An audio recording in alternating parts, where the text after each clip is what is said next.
Just another routine mission. Why do they always say that before a mission? Of course it's routine. You haven't done anything yet. It's everything that happens along the way. The choices you make, the paths you choose, that turn the routine into anything but. Of course, that's how it started. A routine mission, answering a distress call.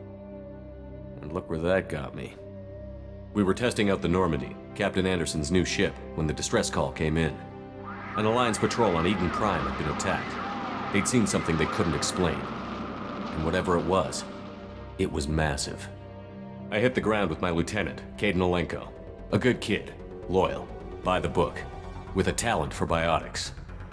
We came across the lone survivor of the patrol, Gunnery Chief Ashley Williams. A soldier to the core. Tough, disciplined, ready to take on whatever came her way. Ashley joined up with us and took us to the spot where she lost her squad. That's when we saw it. The ship. Like nothing I'd ever seen. It was massive, scorching the colony and everything around it as it blasted away. We followed the path of destruction to an artifact, a beacon left by a long-dead race called the Protheans. The colony had dug it up, and whoever attacked them had tried to take it. Chief Williams made the mistake of getting too close. It hit her with some type of energy. I grabbed her and threw her out of the way. That's when it hit me. Hard. Every muscle in my body went rigid. I couldn't move, could barely breathe. Everything went black. And then I saw something. A vision. Dream. A nightmare. By the time I woke up, we were halfway to the Citadel on our way to meet the Council. I was expected to explain what I'd seen. Anderson came along. So did Adina, our political representative on the Citadel. With those two heavyweights, it seemed reasonable we could persuade the Council that the ship we'd seen was a potential threat, as was the individual behind the attacks. The main suspect for the Eden Prime massacre was a Turian Spectre named Saren. He'd been seen by one of the survivors from the colony at Eden Prime, and there was some evidence to suggest that the ship was connected to Saren. But even Adina's pointed accusations weren't enough to convince the Council. They just couldn't believe one of their chosen elite Spectres could be guilty of something like that.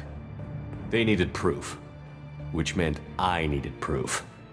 Fortunately, I wasn't alone in my search. Garrus, another Turian, wanted to help. A top agent for Citadel Security. Despite orders from his superiors that he shouldn't get involved, he told me he was suspicious of Saren, and he had some useful leads. More importantly, he was willing to share them. That led me to Rex, the biggest, nastiest looking Krogan bounty hunter I'd ever seen. He turned out to be more than just a brute. It was his intel that led to a fugitive with incriminating evidence on Saren. The fugitive turned out to be an energetic little Quarian named Tali. A tech expert with a knack for hacking, she'd procured some information on Saren. Evidence that proved Saren was dirty.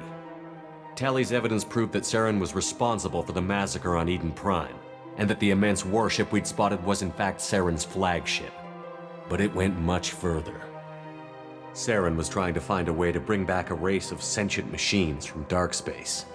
Machines allegedly responsible for cleansing the galaxy of all organic life.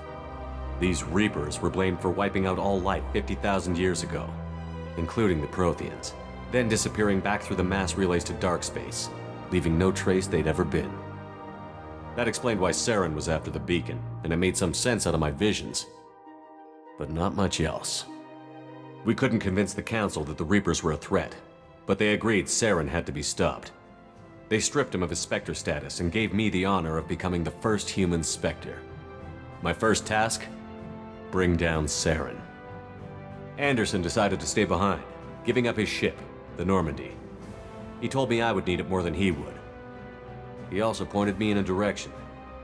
Liara, a Prothean expert, adept in biotics, and maybe most importantly, daughter of Benezia, Saren's top lieutenant. And like most Asari, as beautiful as she is intelligent, and born with a unique ability to meld with other species. Liara was able to help me decipher some of the vision the beacon had given me. Nothing concrete, but it gave me some clues. And a new appreciation for the Asari. Her technique for accessing my vision was unexpected, but not at all unpleasant. Ashley was a little concerned about the connection I shared with Liara. As commander, I knew either relationship had the potential to interfere with the mission. I told Liara about how I felt. Apparently, she'd felt it too. But we agreed we wouldn't let it get in the way of our mission. Finding Saren. Thanks to Liara's help, we had our next lead. Benezia. Saren had taken her to Noveria, where he'd enslaved a dangerous race of insect-like creatures, the Rachni. He ordered Benezia to use the same technique Liara had used on me to extract information from the Rachni Queen.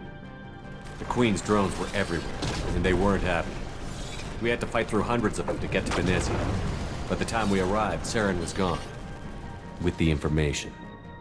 I tried to reason with Benezia, but Saren had indoctrinated her. He had somehow acquired the ability to control people's actions and wills. Benezia wouldn't surrender, and Liara was forced to watch her mother die in her arms. And I was left with an angry, dangerous Rachni Queen to deal with. She claimed her drones would do no harm if I released her. But the Rachni had terrorized the galaxy before. I couldn't take the chance. I had a mission to do, and an army of angry Rachni would be one more problem I didn't have time to deal with. With Saren's top lieutenant dead, he was quickly running out of time and places to hide. I tracked him down at his base on Vermeer, but we soon learned it was more than a base of operations. It was a breeding ground. Saren was breeding an army of Krogan. He'd found a cure for the genophage, a disease inflicted on the Krogan to prevent them from breeding and taking over the galaxy. But the Krogan Saren was breeding were slaves, mindless beasts that obeyed Saren's will. I had to destroy the base, and all its research. Rex disagreed. Violently. Rex wanted the genophage cure for his people. I tried to convince him to help me destroy it, that these Krogan weren't real. But he wouldn't back down. Fortunately, Rex is smarter than he looks. He realized this wasn't the way to help his people, and that Saren was the real threat. When we finally got to the center of the base, I realized just how close Saren was to completing his plan. He was already in communication with the Reapers. Sovereign, Saren's flagship we'd all assumed was just a ship, was a Reaper. It spoke to me, threatened me. I could feel the menace it had for every living thing. It wanted me dead. It wanted us all dead. And I knew it was capable of doing just that. What I couldn't understand was why Saren would help it. But there was no time to think about it. Sovereign knew where we were. We had to destroy the base and get the hell out. I split up my team in 2 squads, sending Ash with one and Kaidan with the other as a distraction. We had a nuke, and we planned to use it. Before we could detonate the bomb, Saren showed up. We fought. I stalled him to make time for my team. And in talking to him, I realized the truth. It wasn't Saren who was indoctrinating everyone. It was Sovereign. The Reaper. And Saren was in deeper than all of them. He tried to convince me he was still in control, said he found a way to reduce the Reaper's influence, but he was kidding himself. Or believing the lies Sovereign was telling him. Before I could convince him to stop, he ran, leaving me just seconds to extract my squad mates. I tried, but I wasn't fast enough. I could only save one of them. Kaidan was a good man, and a great soldier. But I had to choose, and I chose Ash. That was the last time Saren would slip away from me. I knew then, the next time we met, one of us would die. With my team mostly intact, we chased Saren and his army to Ilos, a long-lost planet that had once belonged to the Protheans. As we prepared for what we knew would be a desperate fight, I spoke to my crew. We were just one ship, against Saren's growing army. I assured them all that despite the odds, we could defeat him. Liara saw through my words. She knew I was hurting after Kaidan's death. She could sense my doubts. We both knew this mission could be our last. Until that moment, we'd put our feelings aside for the sake of that mission. But why wait? We gave in to each other, and it was perfect. While it lasted. We arrived on Ilos, close behind Saren.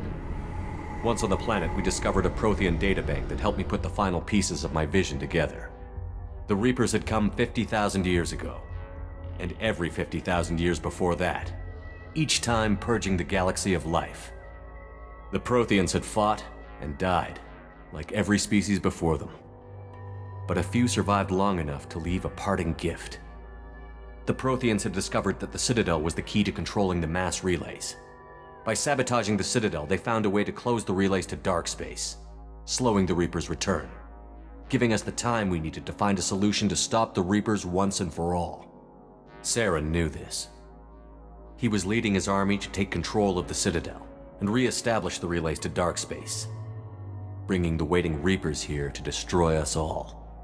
We followed him to the Citadel. It was intact, but heavily damaged. He had caught the Council fleets by surprise, and they were only now regrouping. And with Sovereign as his flagship, there was little hope the fleets could counterattack with enough strength to take back the Citadel. But Saren was done running, and I was done chasing him. As the Alliance and Citadel fleets battled Saren's army outside, I cornered the Turian bastard in the Citadel tower and confronted him. He died believing that the Reapers would save him. As I fought to regain control of the Citadel, the Council's flagship, the Destiny Ascension, fell under attack. Despite Saren's death, Sovereign and Saren's army continued to fight. The Council was aboard the Destiny Ascension, and they were requesting assistance. But I knew in order to help them, I would have to put our Human Alliance fleet in jeopardy. The Council had to be saved. They represented the hearts and minds of the galactic community.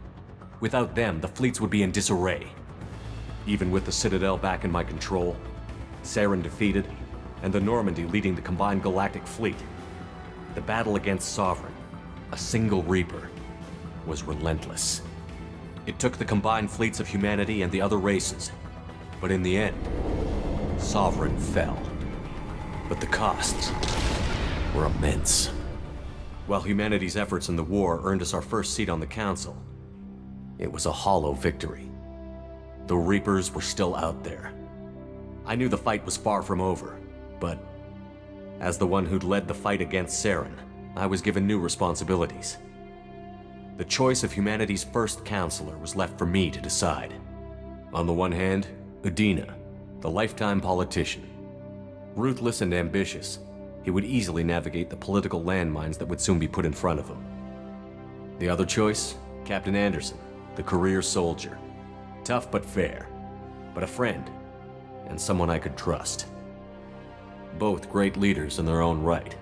Anderson didn't want the job, which was a sure sign he'd be perfect for it. No ambition to get in the way. The war was over. The threat had passed. In time, the Council would rebuild itself. The Citadel could be repaired. Even the pain of lost friends would fade. But none of that mattered if the Reapers were still out there.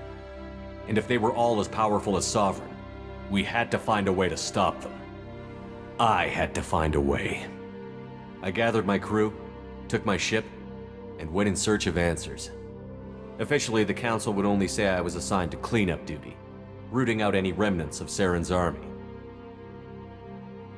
Just another routine mission.